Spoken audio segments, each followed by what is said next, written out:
buenas tardes, queridos televidentes. Mi nombre es Luis Díaz y este es su programa Foro 17.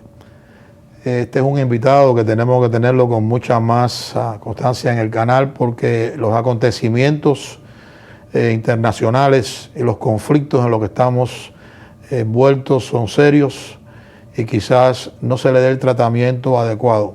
Invitado en la tarde de hoy, señor Julio Schilling, un politólogo y escritor, una persona que hace análisis profundo, con conocimiento y sin tomar una posición tribal, que es la que yo trato de alejarme lo más que pueda.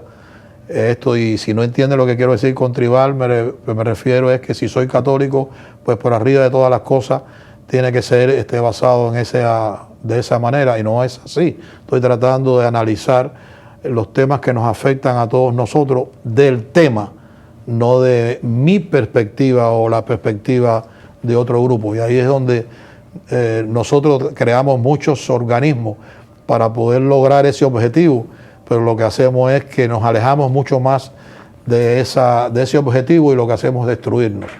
Y ese es el tema de hoy, el conflicto del Oriente Medio, que ya se expande del Oriente Medio, y su impacto en todos los tratados o entendimientos internacionales y el impacto que hacemos al sistema jurídico. Gracias, Julio, por estar aquí. Un placer como siempre, Luis. Es un tema bastante quizás conflictivo a veces, pero desgraciadamente yo creo que es importante tratarlo.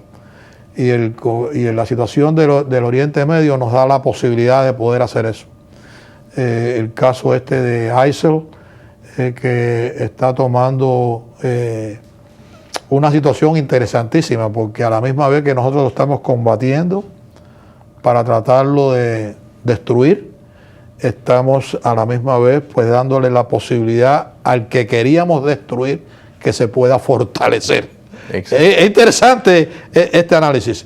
A la misma vez también estamos actuando con nuestras acciones que a la misma vez podemos impactar los tratados internacionales que tenemos, que lo usamos en otras áreas del mundo y sin embargo los violamos por una necesidad inminente, los violamos en el Oriente Medio. Eso es lo que quiero explicar y quisiera analizarlo contigo para poderlo entender. ¿Cómo no? Todo lo que has descrito tiene plenas ramificaciones internacional, hasta podríamos decir de un conflicto, una guerra incipiente internacional. Tenemos que partir primero con una batalla seria y feroz que está ocurriendo dentro de la identidad del Islam. O sea, donde hay que separar el Islam del islamismo. En otras palabras, religión o ideología, y en este caso ideología radical. Son parecidos pero diferentes, y vale la pena un minuto para hacer la aclaración. La religión es contemplación, es la búsqueda de una relación con Dios, un entendimiento que se basa en una base sobrenatural.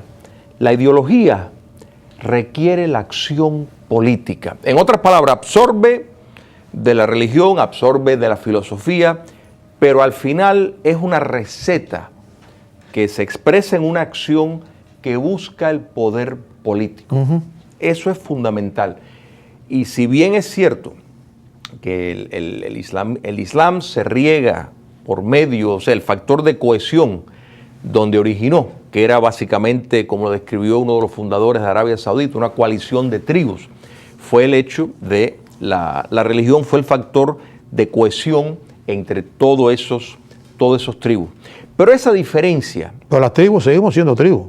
Sí, en todos los aspectos. Pero el Islam ha sido un factor en el mundo musulmán que ha unido, ¿no es verdad?, pueblos que realmente son extremadamente diferentes y que se combatían enormemente entre ellos. Pero no se puede perder de vista que la gran lucha parte de que si el Corán se va a entender de una forma literal o no.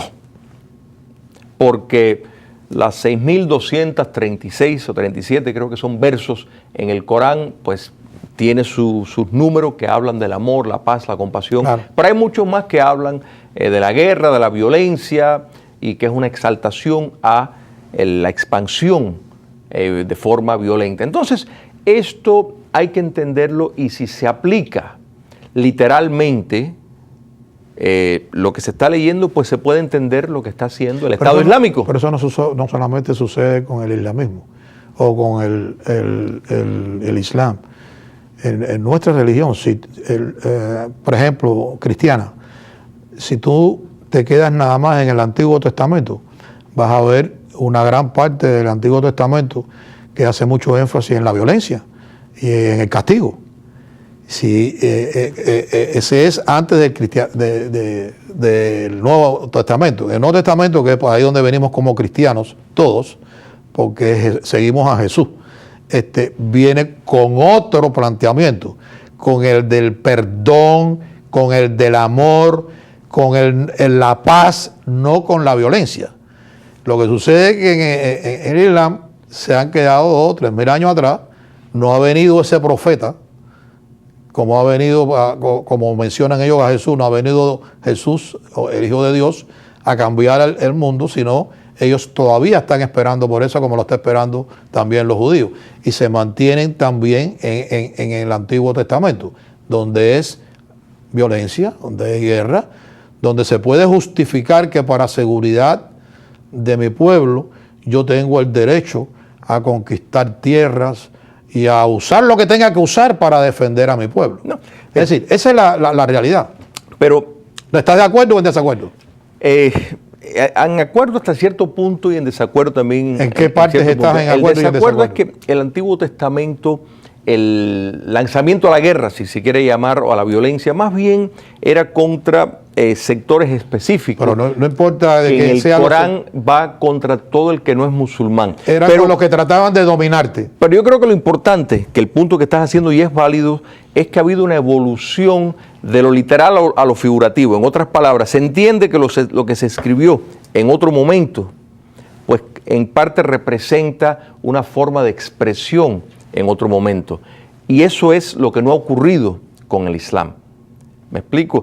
Pero fíjate lo que es una cosa muy curiosa. Que se resolvería si todos esos movimientos aceptaran a Jesús como el Salvador. Si todos entran, todos, entonces entrarían en otra etapa en la cual se resaltarían todos estos valores del perdón, de tratar de perdonar hasta a tu enemigo. Imagínate tú hasta dónde llegó eso. Perdonar a tu enemigo, al que te hace daño.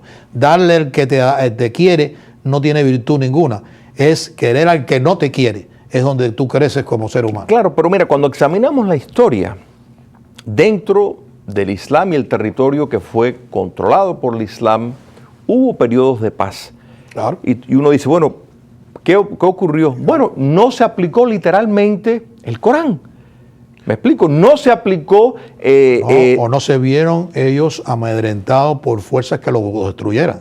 Cuando se encontraron con fuerzas que lo iban a sacar de su poder, lucharon.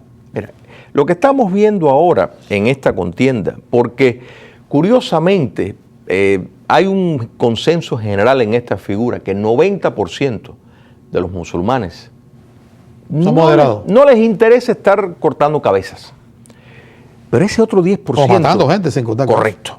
Porque incluso muchos de las cabezas que están rodando en el Medio Oriente son de musulmanes. Es más, hay más de musulmanes que de otras religiones.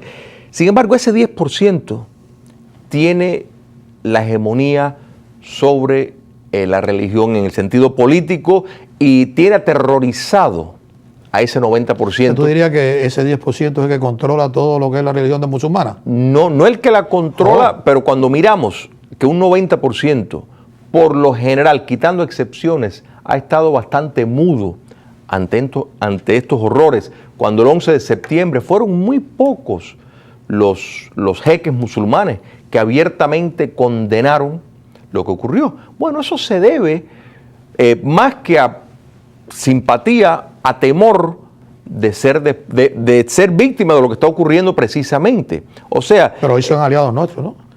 En la lucha esta.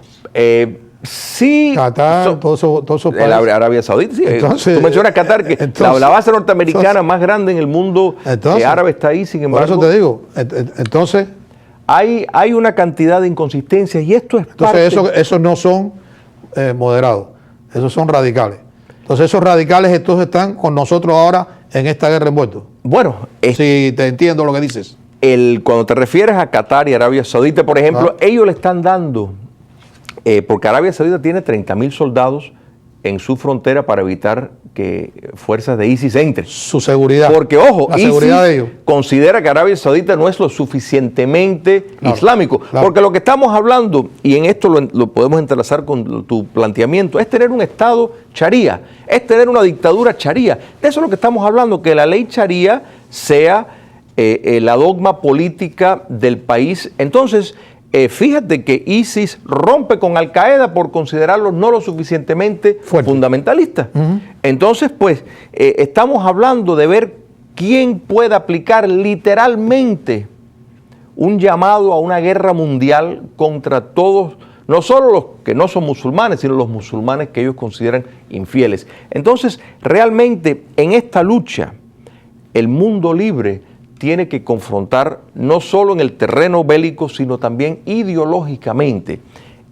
Tiene que haber una campaña mucho más efectiva, y volvemos también a lo que tú dices, desde el punto de partida, que hay una enorme división incluso dentro del mundo libre por diferentes intereses de cómo enfrentar este fenómeno. Okay, pero la pregunta comienza... porque no quiero dedicarle esto nada más a esta situación, sino a quizás que a veces no nos damos cuenta y nuestras acciones, pues lo que nos llevan es a violar tratados internacionales en los cuales nosotros usamos para defender nuestros intereses. Yo creo que aquí todos lo mueven los intereses, pero por ejemplo, en el caso de Siria, el gobierno de Siria, que es un gobierno déspota y mataba gente como Saudi Arabia y como todo eso, era un país donde la religión no era sharia, donde tú eras católico y practicabas. Es más, ahí estaban los primeros cristianos de antaño, vivían ahí en Siria, que ahora esta gente los destruyeron y los acabaron todos. Y viene un movimiento que él decía que era extremista, que eran los que lo estaban tratando de destruir. No sé si es cierto o no es cierto que ahí fue donde salió ISIL, quizás tal vez que era con quien él luchaba. Nosotros nos pusimos de acuerdo con un grupo de sirios que estaban luchando por buscar una democracia mucho más amplia, mucho más abierta. Y entonces un país que quizás no tenía esa confrontación se vio envuelto en una cosa fratricida. Más de 200.000 muertos yo creo que hay. Y nosotros no tomamos ninguna acción. Con 200.000 muertos no hicimos absolutamente nada. Ahora surge esto de ISIL, empezó a tomar territorio en Irak, pero su base donde estaba sólida era en Siria. Y ahí es donde yo digo que entramos nosotros en acción. Y me gustaría ver que tú me explicaras para yo poder entender, porque esto no era un país extremista. Sin embargo, ahora hay países que son extremistas, como en el caso, yo lo considero así, de Saudi Arabia, que son países que se dedican a tener todos estos mecanismos de adoctrinamiento, donde salen muchos extremistas en todas partes del mundo árabe, pagados por ellos, como le pagan a Hamas y le pagan a todos estos grupos, porque lo ha dicho Israel bien claro, que Qatar es uno de los que alimenta, pero sin embargo Qatar es un aliado nuestro ahora en esta situación. Correcto. ¿Cómo nosotros podemos dar ejemplo al mundo? Donde luchamos por nuestra verdad, por lo que es justo en esta situación. Y ahí es donde yo te explicaba, porque en realidad ahora a los sirios que querían buscar la democracia en Siria son los que se van a perjudicar en esta situación. Correcto. Porque le están quitando a Assad los que querían destruirlo a él. Mira, primero tenemos que partir que cuando el sentir de unir a un mundo, cuando hablamos, por ejemplo, la coalición que el presidente Obama ha logrado de los 55 países, bueno, solo 9 se han comprometido a usar armas. De manera de y algunos parciales. Correcto. Así que los Estados Unidos en esto no tienen que preocuparse de ser un ejemplo en el sentido de estar haciendo esto como si fuera a ser una cuestión mediática internacional. Yo creo que el islamismo es un problema bien serio. Y cuando miramos a Siria, porque Siria es un caso precisamente prototípico de los fallos de esta administración, que en gran medida todo esto ha surgido a raíz de dos cosas. Uno, esa ola de democratización que surge a partir de la democratización de Irak, en otras palabras, el derrumbe del régimen de Hussein.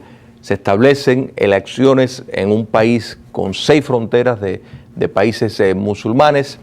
El presidente Obama hace un discurso en junio del 2009 en la Universidad de Cairo, donde establece una equivalencia entre los valores de los Estados Unidos y el Islam, y que le abre las puertas al mundo musulmán y que va a revisitar todo entendimiento. Entonces, ¿qué pasó? Esta fuerza de democratización en el Medio Oriente, el islamismo radical se ha aprovechado enormemente por la vía democrática, que esto era algo que la hermandad musulmana llevaba años haciendo. Entonces, Siria, lo que estábamos viendo en efecto en Siria era lo que se podría llamar una revolución de palacio. En otras palabras, la mayor parte de los comandantes de la fuerza del ejército libre de Siria, en otras palabras, la fuerza bélica de oposición, habían pertenecido al gobierno de Al-Assad. En otras palabras, por eso la revolución de palacio, o sea, era parte de su gobierno. En ese momento, el fundamentalismo islámico, la cifra más grande era de un 15%, lo que estaban compuestos. Pero ¿qué pasó? La vacilación del gobierno norteamericano ante ayudar a esa oposición que en ese momento claramente no estaba infiltrada por estas fuerzas, fue la pérdida de una oportunidad, y Al-Assad sabiamente pues aprovechó y dio un terreno a este movimiento. Pero ya eso pasó, ya esa situación provocó lo que hoy tenemos hoy en día. Yo estoy tratando de lo que estamos haciendo hoy en día. Correcto. Si no, no vamos a poder encontrar la solución. Pero, y la situación que hoy en día de esa alianza que tú dices, 9 países que están bombardeando. Sí, pero los países árabes, ¿no? Entre estos es Saudi Arabia, los Emiratos, Qatar. No, Qatar no. Pero se complica aún más. No, perdón, lo que quiero es para hablar de tratados internacionales, ¿no? Porque no, lo usamos en un caso para otra nación. Pero esto se complica aún más porque fíjate, Luis, Arabia Saudita están renegados a tener que asistir a Irán, que está involucrada en la contienda siria. Claro. O sea, está el problema chiita-suní. Afecta a su tribu. Correcto. Entonces es un serio problema. Turquía, que era un modelo, ha dejado de ser un modelo de realmente... Ya autorizó ahora que pueden usar su... Sí, pero está pidiendo a Egipto que se democratice. Claro, pero bueno... que en efecto ha salvado... Pero no quiero hablar de ese conflicto. Lo que quiero hablar es de esta situación de nosotros, los norteamericanos, para poder nosotros ser los líderes del mundo y los que protegemos de verdad todo el sistema jurídico internacional. Esto es importante. En el caso de Siria, y por eso hablo de Siria, los únicos que están bombardeando a Siria sin haber pedido la autorización a Siria que lo hiciera es Estados Unidos, creo que no creo que Qatar, los Emiratos Árabes, Saudi Arabia. Hay una mujer piloto de esa, que mira ahí choque, ¿no? Una mujer piloto que ha atacado también esas bases, que es de los Emiratos Árabes.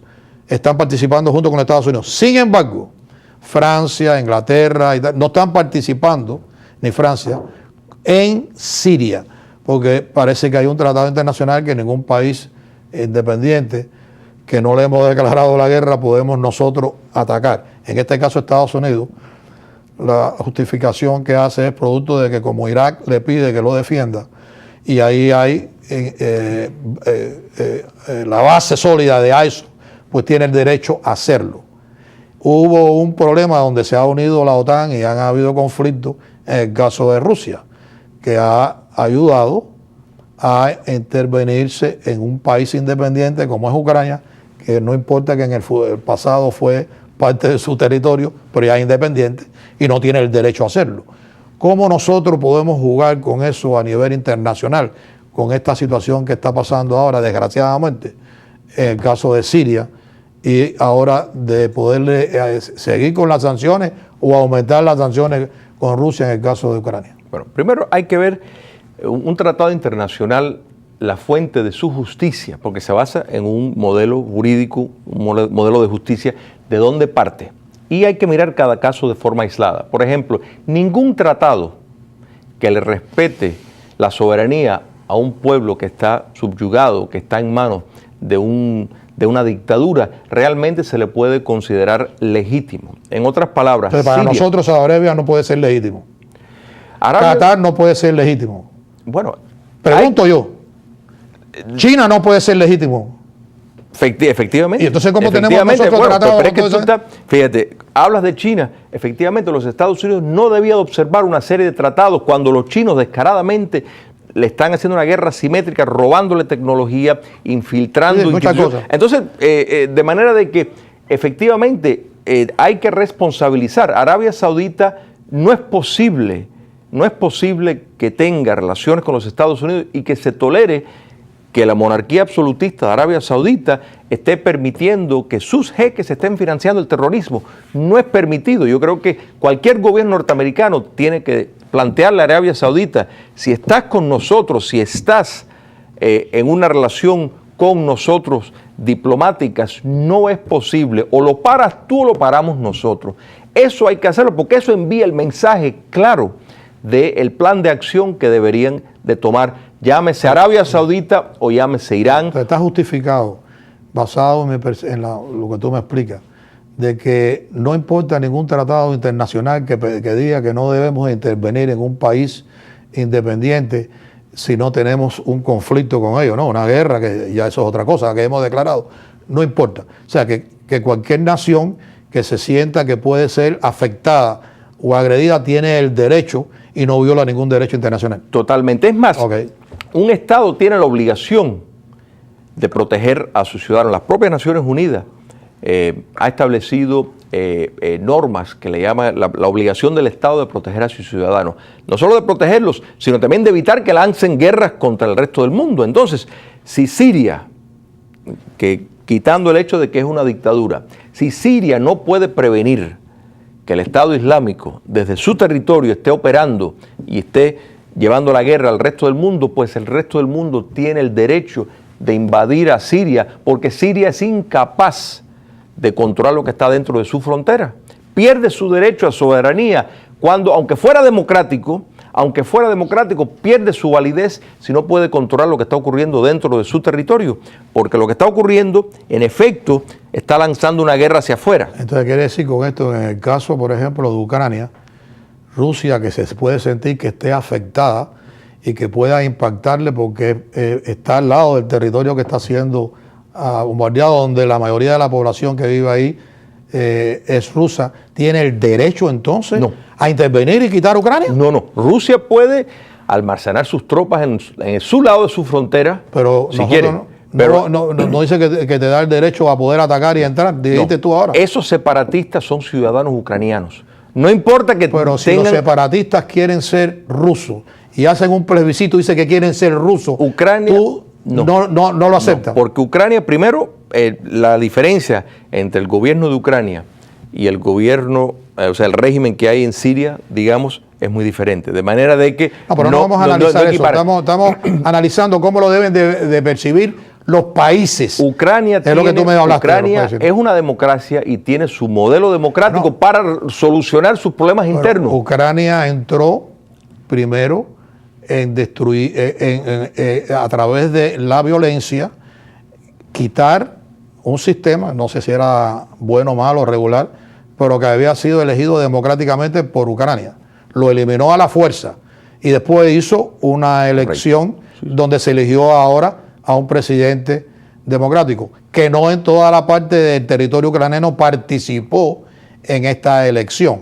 La pregunta que yo hago es, si ahora un país se siente agredido de cierta manera porque se siente que identificado con la población que vive en esa región, tiene el derecho legal, estoy hablando de la parte jurídica, no es que yo esté de acuerdo con lo que se está haciendo, no, la parte jurídica de poder intervenir para darle apoyo a esas personas como nosotros lo estamos haciendo ahora, por una situación que es justa y que estoy de acuerdo total que se haga con lo que estamos haciendo con Siria. Y sin embargo, fíjate que hay países europeos que no quieren participar porque estiman que están violando una ley internacional. Ese era el punto que yo quería que tú me explicaras. Sí, mira, el actual gobierno ucraniano parte de un esfuerzo que estaba ejerciendo el principio del derecho de rebelión para sacar un gobierno que violó determinados esquemas que ya lo invalidaron como estar actuando en ejercicio de la democracia. Entonces, tuvieron elecciones. El hecho de que determinada región quiera boicotear, quiera... no tiene derecho a la rebelión.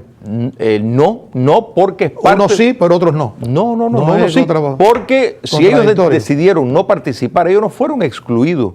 Ellos pudieron votar. Ellos tuvieron... Ellos querían ser independientes. Bueno, pero eso no es lo que está en la boleta. Si la Constitución de Ucrania no está tratando eso, es como si el Estado de la Florida se determina que quiere ser un país libre, independiente, bueno, pero tiene derecho a hacerlo, que se de acuerdo a la Constitución federal, no.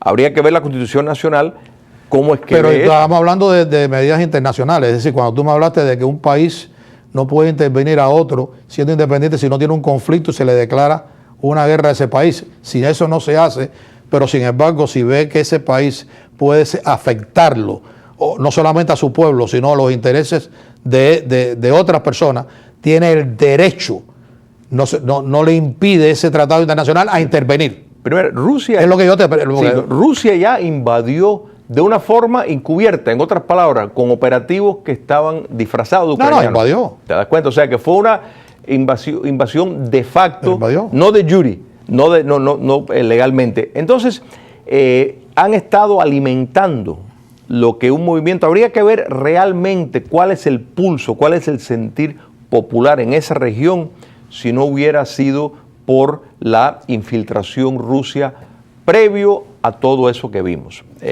Yo creo que hay una diferencia, aunque son situaciones similares, pero hay una gran diferencia. Este es un tema complicado. Muy complicado porque también obedece intereses de, por ejemplo, de los países europeos en cuanto a qué lado tomar de la contienda. El poder es el que determina el sistema jurídico y se manipula de acuerdo a los intereses del que controla el poder.